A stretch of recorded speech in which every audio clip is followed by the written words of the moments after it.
ఒక్కొక్క కాలమునందు ఈశ్వరుడి యొక్క అనుగ్రహం చాలా విశేషంగా ఉన్న కారణం చేత ఒక జీవిత పర్యాంతానికి సరిపడినటువంటి ఉపాసన ఆ రోజు చేసుకోవడానికి సాధ్యమవుతుంది. అటువంటి వాటిలో ఒక తిథి మహాశివరాత్రి. అందుకే జన్మానికి ఒక శివరాత్రి అని పేరు వచ్చింది. ఆ మహాశివరాత్రి మాఘమాసంలో వచ్చేటటువంటి కృష్ణపక్షంలో అర్ధరాత్రి వేళటికి చతుర్దశి పరివ్యాప్తమైతే దాన్ని మహాశివరాత్రి అని పిలుస్తారు. మనకి దక్షిణాయనం ఉత్తరాయణం రెండు ఆయనములు. ఇందులో శ్రావణ మాసంలో బహుళపక్షంలో వచ్చేటటువంటి అష్టమి తిథి నాటి అర్ధరాత్రి వేళ కరచరణాదులతో కృష్ణ పరమాత్మ ఆవిర్భవించారు. ఆయన అర్ధరాత్రి రావడానికి కారణం జగద్గురువై లోకమునకు అజ్ఞానపు చీకట్లు పోగొట్టి దేశకాలములతో సంబంధం లేకుండా అందరూ తరించడానికి వీలైనటువంటి ప్రస్థానత్రయంలో ఒకటైనటువంటి భగవద్గీతని ఇచ్చారు. మళ్ళీ అక్కడ నుంచి 6 నెలలు లెక్క పెడితే మాఘమాసం వస్తుంది. శ్రావణం నుంచి భాద్రపదం, ఆశ్వయుజమాసం, కార్తీకం, మార్గశీర్షం, పుష్యం, మాఘం. ఈ 6 నెలల్లో 6వదైనటువంటి మాఘమాసంలో వచ్చినటువంటి కృష్ణపక్ష చతుర్దశి అర్ధరాత్రి వేళ పరమశివుడు లింగాకారంగా ఆవిర్భవించాడు. అది ఎంత పెద్ద లింగము అంటే యజుర్వేదం దాని గురించి మాట్లాడింది. ఆ పాతాళ నభస్థలాంత భవన బ్రహ్మాండమావిస్ఫురత్ జ్యోతిస్ఫాటిక లింగమౌళి విలసత్పూర్ణేందు వాంతామృతై అస్తోకాప్లుతమేకమీశమనిశం రుద్రాను వాకాన్ జపన్ ధ్యాయేత్ ఈప్సిత సిద్ధయే ధ్రువపదం విప్రోభిషించేచ్చివం బ్రహ్మాండవ్యాప్తదేహ భసిత హిమరుచాభా సమానాభుజంగై కంఠే కాళాః కపర్దా కలిత శశికళాశ్చండ కోదండహస్తా త్రిక్షా రుద్రాక్షమాలా సులలిత వపుష శాంభవా మూర్తిభేదా రుద్రాశ్రీ రుద్రసూక్త ప్రకటిత విభవాన ప్రయచ్చస్తు సౌఖ్యం అంది. పాతాళం కన్నా కింద నుంచి పైన ఉన్నటువంటి అంతరిక్షం కన్నా ఇంకా పై వరకు ఒక జ్యోతిర్లింగము ఆవిర్భవించింది. అర్ధరాత్రి వేళ బాగా కంటిని ఆకర్షించేది ఏది అంటే జ్యోతి. శ్రావణ మాసంలో అర్ధరాత్రి వేళ జ్యోతిస్వరూపుడై జగదాచార్యుడై కరచరణాదులతో కృష్ణ పరమాత్మ వచ్చారు. 6 నెలల తరువాత అర్ధరాత్రి వేళ కరచరణాదులు లేవు, కానీ ఒక రూపం ఉన్నది. అందుకే అరూపరూపి అంటారు శివలింగాన్ని. అంత పెద్ద శివలింగం జ్యోతిస్వరూపంతో ఆవిర్భవించింది. అంత పెద్ద జ్యోతిస్వరూపమైనటువంటి జ్యోతిర్లింగం కనుక అది అజ్ఞానపు చీకట్లు పోగొడుతుంది. అటువంటి శివలింగం ఆవిర్భవించినటువంటి రోజు ఏది ఉన్నదో దానినే మహాశివరాత్రి అని పిలుస్తారు. మనకి ఒక్కొక్క తిథిని ఎలా చేసుకోవాలి అన్నదానికి ఋషిప్రోక్తమైనటువంటి కల్పం ఉంటుంది. మహాశివరాత్రి ఉపవాసము జాగరణ రెండిటినీ కూడా చేసేటటువంటి తిథి. అందుకే ఆ రోజు తెల్లవారుజామున అంటే బ్రాహ్మీ ముహూర్తంలో నిద్రలేచి నిత్యకర్మానుష్ఠానం పూర్తి చేసుకొని చక్కగా పరమశివుణ్ణి విశేషమైనటువంటి ఆరాధన చేస్తారు. ఉపవాసం ఉంటారు. ఉపవాసము అన్న మాటకు అర్థం ఏమిటంటే ఎటువంటి సాత్వికమైన పదార్థాన్ని తీసుకుంటే కనురెప్ప పడిపోకుండా నిద్ర రాకుండా మనసు భగవంతుని పాదముల యందు నిలబడుతుందో అటువంటి ఆహారమును పరిమితంగా తీసుకుని శరీరాన్ని భగవంతుని యొక్క ఉపాసన యందు నిలబెట్టుకోవడానికి యోగ్యంగా సిద్ధం చేసుకుంటారు.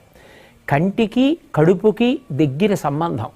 కడుపు నిండా తినేసామనుకోండి కనురెప్ప పడిపోతుంది. మనసు బాగా సత్వగుణంతో నిలబడాలి అంటే ఉపవాసము, భగవంతుడికి దగ్గరగా నిలబడాలి అంటే దానికి వీలైనటువంటి మార్గంలో సాత్వికమైనటువంటి ఆహారాన్ని పరిమితంగా తీసుకుంటారు. ఏదో కాసిని పాలు, కొద్దిగా పండు ముక్కలు ఇటువంటివి తీసుకొని సత్వగుణంతో మనసు నిలబెట్టి తద్వారా భగవంతుని యొక్క ఆరాధన చేసి 5 జ్ఞానేంద్రియములను మార్చి మార్చి భగవంతుని యొక్క ఆరాధన యందు ఉపయోగిస్తారు. దాన్ని ఉపవాసము అని పిలుస్తారు. ఏ కారణం చేతనైనా శరీర ఆరోగ్యం అనుమతించకపోతే వైద్యుని సలహా మేరకు ఆహారం తీసుకున్నా వచ్చేటటువంటి ఇబ్బంది ఉండదు. వైద్యుడే శివస్వరూపం ప్రథమో దైవ్యోభిషకౌ అంటుంది యజుర్వేదం. శివుని యొక్క మొదటి రూపం వైద్యుడు. ఆ వైద్యుడే నువ్వు ఆహారం తిను అన్నాడు అనుకోండి, అప్పుడు తిన్నా వచ్చిన దోషం ఏం లేదు. తినకుండా ఉండగలిగితే సాత్విక ఆహారం తీసుకుని శరీరం నిలబడడానికి కావలసినంత పుచ్చుకోవచ్చు. 5 ఇంద్రియములను మార్చి మార్చి శివారాధన యందు ఉపయోగిస్తారు. కన్ను ఉందనుకోండి, ఆ కంటితో ఒక దేవాలయానికి వెళ్ళి దేవాలయ గోపురం, దేవాలయ ప్రాకారం, నందీశ్వరుడు, పరివార దేవతలు, చండీశ్వరుడు, నటరాజస్వామి, దక్షిణామూర్తి, ఆలయ శిఖరం, ఆలయం గంటలు, వీటన్నింటినీ కూడా చూస్తూ గడిపి శివలింగ దర్శనం చేసి ఆనందం పొందుతారు. అలాగే చెవులతో కొంతసేపు శివ సంబంధమైనటువంటి కీర్తనలు వింటూ, వేదమంత్రాలు వింటూ, పెద్దలు చెప్పేటటువంటి మంచి మాటలు వింటూ గడుపుతారు. శరీరంతో ఏదో భగవంతుడికి కావలసినటువంటి గంధాన్ని తీస్తూ, బిల్వదళాలని సిద్ధం చేస్తూ, పువ్వులు కోసి తీసుకొచ్చి మార్చి మార్చి శరీరాన్ని, ఇంద్రియాల్ని యాంత్రికమైనటువంటి స్థితిని పొందకుండా ఉండడం కోసం, ఉత్సాహం నిలబడడం కోసం భగవత్ సేవలో ఉపయోగిస్తారు. ఉపయోగించి శివాభిషేకం చేస్తారు. మనకి ఈ దేశంలో గొప్ప ఆశీర్వచనం ఏమి అంటే, మీరు చల్లగా ఉండండి అంటారు. మీరు చల్లగా ఉండాలి, మీ ఇల్లు చల్లగా ఉండాలి, మీ అమ్మగారి కడుపు చల్లగా ఉండాలి, మీ అందరూ చల్లగా ఉండాలి. చల్లగా ఉండాలి అన్న మాటకు అర్థం ఏమిటంటే, మనసు ఉద్వేగం పొందవలసిన అవసరం లేకుండా, తాపం లేకుండా, అందరి యొక్క అవసరములు తీరి అందరూ ప్రశాంతంగా ఉండేటటువంటి స్థితి కలగాలి. అలా కలగాలి అంటే మీరందరూ చల్లగా ఉండాలి అని ఆశీర్వచనం చేస్తారు. అందరూ చల్లగా ఉండడం ఎప్పుడు సాధ్యమవుతుంది? అంతటా వ్యాపించినటువంటి శివలింగము చల్లబడాలి.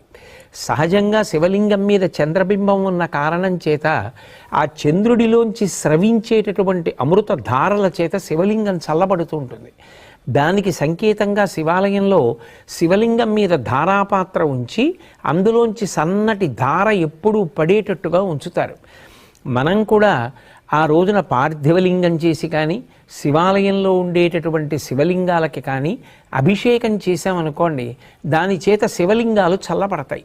లింగం చల్లబడింది అన్న మాటకు అర్థం ఏమిటంటే, ఒక్క నా ఊరు, నా కుటుంబం, నా వీధి కాదు, అందరూ చల్లగా ఉండాలి. ప్రపంచంలో ఉన్న వాళ్ళందరూ చల్లగా ఉండాలి. ఎవరి మధ్య వైషమ్యాలు ఉండకూడదు. అందరూ ప్రశాంతంగా ఉండాలి. మనిషి ఉద్వేగపడడానికి కారణం ఆకలి. ఆకలి వేసి అన్నం దొరకకపోయినా ధర్మం నిలబడదు. ఆకలితో ఉన్న ప్రజలు ధర్మాన్ని పాటించమంటే ఎలా పాటిస్తారు? నీరు దొరకకపోతే ధర్మం నిలబడదు. అందుకే అందరి అవసరాలు తీరాలి. తీరాలంటే భగవదనుగ్రహంతో పడవలసినటువంటి వర్షములు సకాలంలో పడాలి. శం ద్విపదే, శం చతుష్పదే. 2 కాళ్ళున్న ప్రాణులే కాదు, 4 కాళ్ళున్న ప్రాణులు కూడా కడుపు నిండా ఆహారం తిని అంతటా చల్లబడి అందరూ చల్లగా సంతోషంగా ఉండాలి. ధర్మ మార్గంలో నడవాలి. ఎవరు ఎవరిని చెనకకూడదు. దాని వలన శాంతి కలగాలి. అటువంటి స్థితి కలగాలి అంటే అది కేవలం ఏదో ఒక విషయాన్ని చేస్తే కుదిరేది కాదు. శివలింగాన్ని ఆరాధన చేసి ఆ కాలమునందు శివలింగానికి అభిషేకం చేస్తే ఆ శివలింగం చల్లబడితే లోకమంతా చల్లబడుతుంది. అందరి కోరికలు తీరుతాయి. అందుకే లోకమంతా చల్లగా ఉండడానికి అందరూ తమ వంతుగా చేసేటటువంటి ఆరాధన మహాశివరాత్రి. అటువంటి మహాశివరాత్రి నాడు చక్కగా శివలింగ ఆరాధన చేసి శివానుగ్రహం పొందడము అంటే కొన్ని కోట్ల జన్మలుగా వస్తున్నటువంటి అజ్ఞానపు చీకట్లు విచ్చిపోయి ఈశ్వరానుగ్రహం చేత ఆ జ్ఞానం అనేటటువంటి జ్యోతి లోపల వెలుగుతుంది. ఆ జ్ఞానము కలిగితే ఇక మళ్ళీ పుట్టవలసిన అవసరాన్ని పోగొట్టుకుంటాడు. అందుకే జన్మానికి ఒక్క శివరాత్రి అయినా చెయ్యండి అంటారు. ఒక బిల్వదళంతో అర్చన చేయడం, తుమ్మి పూలతో అర్చన చేయడం, పంచామృతాలతో అభిషేకం చేయడం, అలాగే ఆ కాలమునందు దొరికేటటువంటి పుష్పములను సేకరించి ఈశ్వరార్చన చెయ్యడం, భాగవతులందరూ కూర్చుని చక్కగా భజన చేసుకోవడం, ఇవన్నీ కూడా మహాశివరాత్రి నాడు విధింపబడినటువంటి విశేషాలు. దీనితో పాటుగా జాగరణ అనేటటువంటిది మిగిలినటువంటి ఏ తిథి నాడు కనపడనిది ఒక్క మహాశివరాత్రి నాడే కనపడుతుంది. జాగరణ అన్న మాటకు అర్థం ఏమిటంటే మెలకువగా ఉండుట. సాధారణంగా మనందరం మెలకువగా ఎప్పుడు ఉంటాం? పగటి వేళ మెలకువగా ఉంటాం, రాత్రి వేళ నిద్రపోవడం విధింపబడింది. నిద్రపోవాలి తప్ప నిద్రపోకుండా తెలివిగా ఉండకూడదు. కానీ ఒక్క మహాశివరాత్రి నాడు మాత్రం జాగరణ చేస్తారు. జాగరణ అంటే కేవలం తెలివిగా ఉండడం, కేవలం నిద్రపోకుండా ఉండడం అని కాదు దాని అర్థం. జాగరణ చేస్తున్నాడు అన్న మాటకు అర్థం ఏమిటంటే ఆ రోజున మెలకువగా ఉన్నాడు అంటే తనని తాను పరిశీలిస్తున్నాడు, జాగ్రత్త పడుతున్నాడు. ఎందుకు మెలకువగా ఉన్నాడు అంటే ఏదైనా తనని పట్టుకోకూడనిది వచ్చి పట్టుకుంటుందేమో అని జాగ్రత్త పడుతున్నాడు. ఎక్కడి నుంచి వచ్చి పట్టుకుంటుంది? ఏదో బయట నుంచి వచ్చి పట్టుకునేది కాదు. కొన్ని కోట్ల జన్మల నుంచి మళ్ళీ పుట్టి మళ్ళీ చచ్చి మళ్ళీ పుట్టి మళ్ళీ చచ్చి జనన మరణ చక్రమనందు తిరగడానికి కారణం అరిషడ్వర్గములకు వశం కావడం. కామక్రోధ లోభ మద మోహ మాత్సర్యములనేటటువంటి 6 శత్రువులు ఎక్కడో ఉండరు, ఇక్కడే కూర్చుని ఉంటారు. కామక్రోధశ్చ లోభశ్చ దేహే తిష్టంతి తస్కరాహ జ్ఞానరత్నాపహారాయ తస్మాత్ జాగ్రత్త జాగ్రత్త అంటారు. ఎప్పుడూ జాగ్రత్తగా ఉండు. అవి ఎప్పుడు పైకి లేస్తాయో తెలీదు. కామము, క్రోధము, లోభము, మదము, మోహము, మాత్సర్యము అనబడేటటువంటి 6 శత్రువులు కొంచెం ధ్యానం చేసి కొంచెం భక్తిగా ఉందామని ప్రయత్నం చేసేటప్పటికీ లోపల నుంచి ఆ శత్రువు పైకొచ్చి ఆ ఉపాసనని ధ్వంసం చేసి మనిషిలో రాక్షసత్వం కలిగేటట్టు చేస్తాడు. ఒక రాత్రంతా జాగరణ చేయడము అన్న మాటకు అర్థం ఏమిటంటే ఇటువంటివి తన దరికి చేరకుండా ఉండడానికి జాగ్రత్త పడడాన్ని అభ్యాసం చేస్తాడు. వీటన్నిటికీ విరుగుడేమిటి అంటే అవి మనని పట్టుకున్నాయి, మనం దాన్ని పట్టుకోలేదు. కామం నన్ను పట్టుకుంది, కామాన్ని నేను పట్టుకోలేదు. కోపం నన్ను పట్టుకుంటుంది, కోపాన్ని నేను పట్టుకోలేదు. లోభం నన్ను పట్టుకుంది, నేను లోభాన్ని పట్టుకోలేదు. అవి నన్ను వదిలిపెట్టాలంటే దానికి పరిష్కారం ఏమిటంటే ఏది చూస్తే దానికి చికాకు కలుగుతుందో అది కనపడితే అది వదిలేస్తుంది.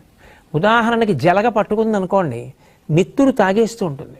మీరు జలగ పట్టుకుందని దాన్ని వదిలించుకుందామని పట్టుకుని లాగారనుకోండి, సాగుతుంది తప్ప వదలదు. అందుకే వీడు జలగలా సాగుతున్నాడు రా అంటారు. అప్పుడు ఏం చేస్తారు? జలగ ఎక్కడ పట్టుకుందో అక్కడ ముగ్గు తీసుకొచ్చి వేస్తారు. జలగ నోటి దగ్గర ముగ్గు వేస్తే దానికి ఆ ముగ్గు అంటే పరమ అసహ్యం, వెంటనే వదిలిపెట్టి కింద పడిపోతుంది.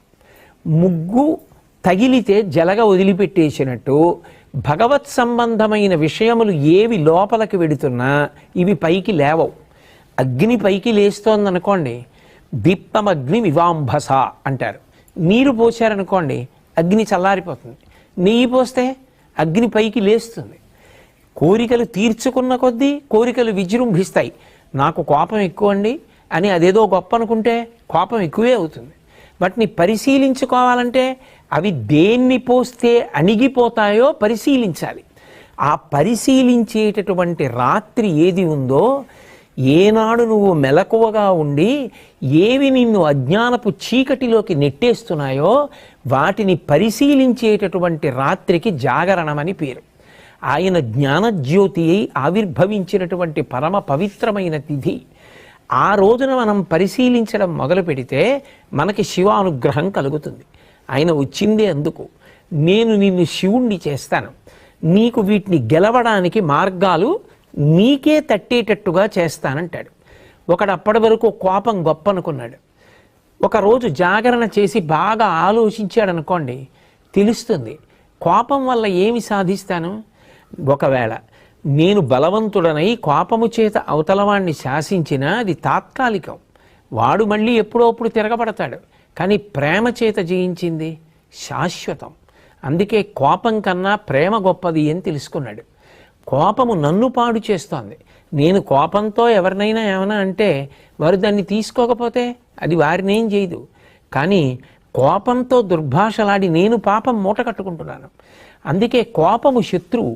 దీన్ని నేను దగ్గరికి రానివ్వకూడదు. ఇది పైకి లేస్తుంటే నేనేం చెయ్యాలి? అది లేవకుండా నీళ్లు పొయ్యాలి. ఏమిటా నీళ్లు? ఈశ్వర చింతనము. నేను వెంటనే ఓ గదిలోకి వెళ్ళి కూర్చుని భగవంతుడి గురించి ఆలోచించడం మొదలుపెట్టాను అనుకోండి, ఆయన లోకం కోసం హాలాహలాన్ని భక్షించి అందరూ దేన్ని నిరసిస్తారో దాన్ని తీసుకెళ్ళి నెత్తి మీద పెట్టుకున్నాడు. చంద్రుడు తప్పు చేశాడని లోకమంతా విమర్శించింది. ఆ చంద్రుణ్ణి తెచ్చి నెత్తి మీద పెట్టుకున్నాడు. హాలాహలం బయటికెడితే పాడు చేస్తుందని కంఠంలో పెట్టుకున్నాడు. మనం కూడా భగవంతుణ్ణి చూసి మంచిని నేర్చుకోవాలి. నేను కూడా శివుళ్ళ బతకాలి. ఏది లోకాన్ని పాడు చేస్తుందో అది మాట్లాడకూడదు, కంఠంలో దాచుకోవాలి. ఎంత తప్పు చేసిన వాడైనా మారతాను అని వచ్చినప్పుడు నెత్తి మీద పెట్టుకోవాలి తప్ప ఎప్పుడో తప్పు చేశావని దూరం పెడితే మారే అవకాశం ఎలా కలుగుతుంది? శివారాధన చేస్తాడు అన్న మాటకు అర్థం ఏమిటంటే శివుళ్ళ బ్రతకడం అలవాటవుతుంది.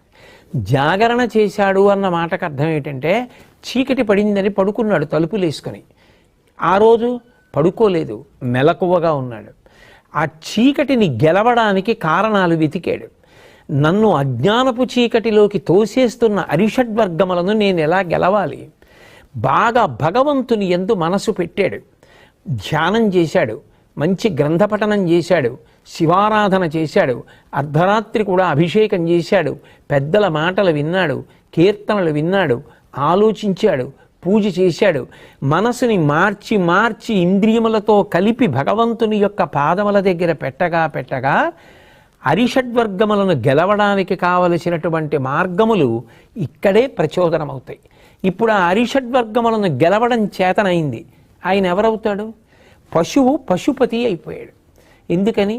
అప్పటి వరకు పట్టుకున్న కర్మపాశములు తెగిపోయి భగవంతుని యందు ఐక్యమయ్యాడు. చిరంజీవన్నేవ క్షపిత పశుపాశ వ్యతికర పరానందాభిక్యం రసయతి రసం తద్భజనవాన్ అంటారు శంకర భగవత్పాదుల సౌందర్యలహరిలో. ఆ భగవంతుని యొక్క అనుగ్రహం కలిగితే కర్మపాశములు తెగిపోతే పశుత్వం పోయి పశువు పశుపతి యందు ఐక్యమయ్యాడు. అలా ఉపాసన చేయడానికి యోగ్యమైన రోజు. ఎందుకని? ఆయనే జ్ఞానజ్యోతిగా ఆవిర్భవించాడు. యావత్ బ్రహ్మాండం నిండిపోయేటటువంటి జ్యోతిర్లింగంగా వచ్చాడు. ఈ రోజున ఎవరు నన్ను ఉపాసన చేస్తారో, ఎవరు జాగరణ చేస్తారో వాళ్ళని నేను అనుగ్రహిస్తానన్నాడు. 84 లక్షల జీవరాశులలో దేశకాలములను తెలుసుకొని ఆ తిథి యొక్క గొప్పతనాన్ని తెలుసుకొని ఉపాసన చెయ్యగలిగినటువంటి శక్తి ఎవరికి ఉంటుంది? ఒక్క మనుష్య ప్రాణికే ఉంటుంది. అందుకే జంతువునాం నరజన్మ దుర్లభం. అటువంటి నరజన్మ ఎత్తిన తరువాత మరి మహాశివరాత్రి లాంటి పర్వదినాన్ని విడిచిపెట్టేసుకుంటే దాని వలన ఎంత ఉపాసన కోల్పోయాం. ఒక జన్మంతా చెయ్యవలసిన సాధన ఒక్క శివరాత్రి నాడు చేస్తే చాలు. అది కాలమునందు కలిసి వచ్చేటటువంటి సమయం. పిల్లవాడు సంవత్సరం అంతా ఎంత కష్టపడి చదివాడు పక్కన పెట్టండి. పరీక్షకు వెళ్ళి రాయడం మొదలుపెట్టిన తర్వాత దూరంగా ఎక్కడి నుంచో వాడికి ఇష్టమైన పాటలు వినపడుతున్నాయి. ఆ 1-2 గంటలే వాడు పరీక్ష మీద దృష్టి వదిలిపెట్టి పాటల మీద దృష్టి పెట్టాడు. ఏమైంది? సంవత్సర ఫలితం పోయింది. సంవత్సరంలో కొంత భాగం బాగా చదువుకున్నాడు, కానీ ఇప్పుడు ఆ పాటలు వినకుండా ఇప్పుడు దీని మీద దృష్టి పెట్టాడు ఒకడు. ఎవడు ఆ సమయంలో దృష్టి పెట్టాడో వాడు సంవత్సరం అంతా బాగా చదువుకుని పరీక్షలో పాటల మీద దృష్టి పెట్టిన వాడికన్నా ఎక్కువ ఫలితాన్ని సంపాదిస్తాడు. ఆ కాలమునందు విలువ ఉంటుంది. పరీక్ష ఆ కాలమునకు ఒక విలువ. ప్రాతకాలము దానికి ఒక విలువ, మధ్యాహ్నము దానికి ఒక విలువ, సాయంత్రము దానికి ఒక విలువ. ఒక సంవత్సరం మొత్తానికి కాదు, ఒక జీవితం మొత్తానికి నరజన్మకి అత్యంత గొప్ప తిథి ఏది అంటే మహాశివరాత్రి. ప్రతీ నెల మాస శివరాత్రి వస్తుంది. దాన్ని మహత్శబ్దంతో పిలిచారు. మహాశబ్దంతో పిలవబడినటువంటి తిథులు మీకు కనపడవు. మహాశివరాత్రి అంటే ఇక ఇంతకన్నా నువ్వు ఉపాసన చేయడానికి తేలికైనటువంటి రోజు రాదు. అందుకే ఆ రోజు మీరు తెలిసి చెయ్యండి, తెలియక చెయ్యండి, కొన్ని కోట్ల రెట్ల ఫలితాన్ని భగవంతుడు అనుగ్రహించేస్తాడు. ఏదో ఎవరో శివరాత్రి ఏదో భగవంతుడి దగ్గరికి ఎడదాం ఇవన్నీ ఆలోచించలేదు. ఆయన ఆవు కట్టుకొయ్యి నుంచి పలుపు తప్పించుకు పరిగెత్తింది, ఆయన ఆవు కోసం పరిగెత్తాడు. ఆవు శివాలయంలో దూరింది, ఆయన దూరాడు. ఆవు శివాలయం చుట్టూ తిరిగింది, ఈయన ఆవు కోసం తిరిగాడు. ఆవు బయటికి పోయింది, ఈయన బయటికి పోయాడు. కానీ ఈశ్వరుడు అంటాడు, ఇవాళ మహాశివరాత్రి, నువ్వు తెలిసి వచ్చావో తెలియకొచ్చావో నాకు అనవసరం. ఆవు కోసం వచ్చావో దూడ కోసం వచ్చావో నా చుట్టూ తిరిగావు కదా, నువ్వు ఇవాళ చేసిన ప్రదక్షిణాన్ని కోట్లతో హెచ్చించి నీకు ఫలితాన్ని ఇస్తున్నానంటాడు. అంటే ఒక్కొక్క కాలమునందు చేసేటటువంటి ఉపాసనకి అంత శక్తి ఉంటుంది. అయినప్పుడు ఇంత గొప్ప తిథి మనకి దగ్గరలో ఉన్నప్పుడు మనం దాని గురించి తెలుసుకొని సమాయత్తమై మనకి శరీరం ఎంతవరకు అనుమతిస్తే అంతవరకు, ఆరోగ్యం ఎంతవరకు అనుమతిస్తే అంతవరకు, మరీ ఛాందసత్వానికి పోకుండా, శక్తి ఉన్నప్పుడు చెయ్యగలిగినది విడిచిపెట్టకుండా సమతౌల్యాన్ని పాటిస్తూ మనసుని భగవంతుని యందు పెట్టడం అన్నది ప్రధానం చేసుకొని ఇంద్రియములతో కలిపి మనసుని మార్చి మార్చి భగవంతుని యందు పెట్టి ఆయన చేసిన ఉపకారములను స్మరించి మనం భగవంతుని యందు చేరిపోవడానికి నరజన్మ అనేటటువంటిది అత్యంత ప్రధానమైనది కాబట్టి సద్వినియోగం చేసుకోవడానికి అపూర్వమైనటువంటి రోజు ఈ మహాశివరాత్రి.